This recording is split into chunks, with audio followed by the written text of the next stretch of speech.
These are the funniest fake speedruns in Minecraft's new 1.19. Oh my god, guys, it's the Mega Village House. That's so rare. Look at all the diamonds. Let's take a look. This first runner has some XP points when he first spawns in, something that obviously isn't possible and proves that he has already played on this world. This is further proven by the fact that all of the crops in a nearby village are already fully grown in, which is strange because village crops naturally spawn in looking like this. The runner continues looting the village where he finds a chest in a house where chests don't naturally spawn, and in the chest is iron, something that he also finds in a blacksmith chest alongside a ton of unrealistic loot. He needs to gather some beds, so he heads into this big house where there are more beds than there naturally should be. He finds a lava pool but totally messes up when trying to build a portal, but it's fine because he strangely seems to know exactly where another lava pool is, and this time he luckily doesn't mess up. He heads into the nether where we can spot a second portal nearby that shows us that he has already been here. Next, he locates a fortress where he finds a ton of blazes, and so is able to get all the rods he needs incredibly quickly. He continues to head directly to a bastion where alongside a ton of gold, he finds diamond blocks, which just isn't possible in these particular chests. After trading with some piglins for ender pearls, remember this for later, he heads to a very specific spot in the bastion and builds a portal that brings him into a cave, and then he digs straight down and right into the stronghold. He's able to walk directly to the end portal, but he doesn't have enough eyes of ender. Because of this, he has to backtrack all the way back to the nether in order to get more blaze rods. And once he finally has enough, he heads back to the end to finish the run. I don't know why he didn't just give up earlier, but whatever. This next runner spawns in an absolutely insane seed with 1, 2, 3 villages, all of which have a ton of iron golems in them, enough that the runner is able to get full iron gear. Right next to a desert temple, the runner finds a tunnel that brings him right into the treasure room. The runner grabs a bunch of crazy loot from the chests and then uses the same tunnel to head back to the surface as fast as he can, where he finds yet another tunnel that leads right to an underground ruined portal. This is just incredibly unlikely, and both of these tunnels just seem very unnatural. The runner heads into the nether and quickly locates a fortress, where there seems to just be a ton of blazes, way more than there naturally should be. This allows the runner to gather plenty of blaze rods very quickly, and afterwards he heads to a nearby bastion where he's able to gather an insane number of gold from the chests, an amount that is just not possible. The runner collects a bunch of piglins together and tosses all of his gold at them, and it takes a while, but eventually the piglins go through all of the gold and the runner leaves with a ton of pearls. He heads back to the overworld and is able to locate the stronghold suspiciously fast, and once he's in it, he's able to walk right to the portal room without stopping once. The runner heads into the end, and once the dragon perches for the first time, it just stays there without moving until the runner kills it. How subtle. This next run is pretty normal until the runner finds a Nintendo Switch. Okay, so he's pretty slick with editing, that's cool and all, but this video is sponsored by Buff, the rewards program for gamers where you can win real-life prizes for simply just playing. Buff works with a ton of games like Valorant, Fortnite, PUBG, and of course Minecraft. It works with Hypixel, so you're able to just earn buff points for simply playing games of Bed Wars and Sky Wars. And then you can redeem these points for things like free games, gift cards, skins, and it runs smoothly and safely in the background without hogging your computer's resources or doing anything else that would be fishy. Just for you guys, this month Buff is giving an extra 70 buff points to every new user who signs up using my link, for a total of 100 free points. And as a thank you to everyone, Buff is helping me give away a Nintendo Switch to you guys. All you have to do is comment on this video, #downloadedbuff, and your Buff username, and I'll be picking a winner soon. So good luck and make sure to download Buff. Let's get back to the video. This next runner is named Joe Smith. I covered one of his fake speedruns in my last video, and it was pretty interesting.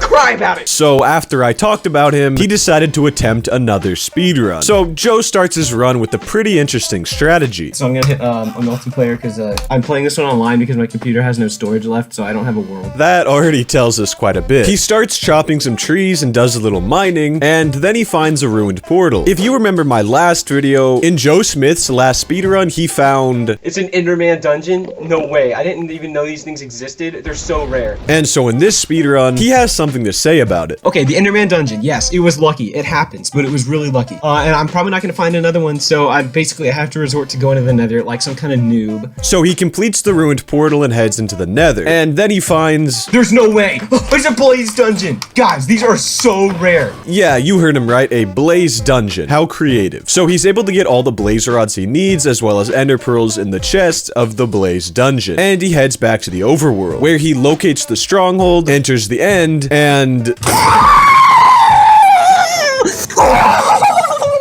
Oh look, he even beat his own time from his last speedrun. This next speedrunner spawns right next to a woodland mansion and makes the interesting decision to not only stay on this seed, but also to go into the mansion. By the way, ignore this dumb watermark he has on the footage. So yeah, he heads into the woodland mansion where he finds a ton of iron in a chest, which is just not possible, as well as some diamonds in another chest. He now has everything he could need from the mansion, considering there are strangely no evokers to give him any totems of undying. So he heads out into a nearby village that is really tiny. This seems like it would make it tough for the runner to gather all the beds he needs, but that actually ends up not being a problem, as some of these houses have beds in them when they don't naturally spawn with them. All three of these houses are like this, so the runner is able to head out the village with all the beds he needs. He finds a ruined portal next with a ton of obsidian in the chest, enough for him to finish the portal and head into the nether, where he's able to almost immediately find a fortress. There seems to be a ton of blazes, which is further explained by the second spawner we can just barely spot if we look here really closely. This dude really thought he could get away with this. The runner eventually finds a bastion where there's already a hole perfectly fit for a bunch of piglets. He trades for the ender pearls he needs and heads back to the overworld, where he's able to just swim through a cave and end up right in the stronghold. He heads into the end and is determined to fight the dragon, but just ends up dying. This next runner spawns right in a village, where there are multiple iron golems that don't fight back when being attacked, which shows that they were spawned in by the runner, because naturally spawned golems will of course attack you back. After looting the village, the runner heads to a nearby ruined portal, where none of the blocks are crying obsidian. Something that seems strange because ruined portals naturally spawn with a few of the blocks being crying obsidian. The runner completes the portal and heads back into the nether, where he immediately finds a bastion. He finds a ton of gold in the bastion and finds some piglins to trade with, and he gets a ton of pearls very quickly. A similar thing happens once the runner heads to a nearby fortress and gets a ton of blaze rods incredibly quickly. The runner has everything he needs, so he heads back to his portal from before. But when he enters it, he ends up in a completely new location. For reference, this was the area around the portal before he entered the nether, and this is the area after he re-entered the overworld. This makes more sense once the runner heads maybe 50 blocks from the portal before locating the stronghold and mining right down, where there's a pretty blatant cut in the recording, and after the cut, the runner mines right into the portal room. Once he's in the end, he one by one breaks all of the crystals, but some of them seem like they've already been broken by him before the run. Subscribe if you enjoyed the video. I've got some brand new stuff coming soon, so stay tuned.